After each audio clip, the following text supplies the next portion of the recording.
Hi 60 days weight loss சேலஞ்சில் டே 54ல் இருக்கோம். 86ல் இருந்த வெயிட்டை இப்போ 82 சம்திங்க்கு கொண்டு வந்தாச்சு. இன்றைக்கி வெயிட்டு 8265 இருந்துச்சு. 82 கிலோ 650 கிராம். இப்போல்லாம் வீட்டில் டெய்லியும் சப்பாத்தி தான் செய்கிற மாதிரி இருக்குது. வெயிட் லாஸ்ன்னு சொன்னாலே சப்பாத்தி தான் ஒரு கன்வீனியண்ட்டான ஃபுட்டாக இருக்குது. அதனால் சப்பாத்தியே செஞ்சுக்கிறது.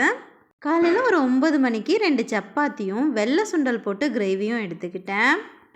மத்தியானம் லஞ்சுக்கு கொஞ்சமாக தயிர் சாப்பாடும் முன்னாடி நாள் வச்ச பீட்ரூட் பொரியலும் வச்சு எடுத்துக்கிட்டேன். ஈவினிங் ஒரு 4 மணி போல் 2 ஆரஞ்சு எடுத்துக்கிட்டேன். ஃப்ரூட்ஸ் தானேன்னு ஜாஸ்தி சாப்பிடக்கூடாது, அதுலேயும் கேலரிஸ் இருக்குது. டின்னருக்கு 2 சப்பாத்தியும் முட்டை கிரேவியும் வச்சு எடுத்துக்கிட்டேன். நீங்கள் என்ன சாப்பிட்டீங்க? எந்த வெயிட்டில் ஆரம்பிச்சிங்க? இப்போ எந்த வெயிட்டில் இருக்கிறீங்கன்னு எனக்கு தெரியப்படுத்துங்க.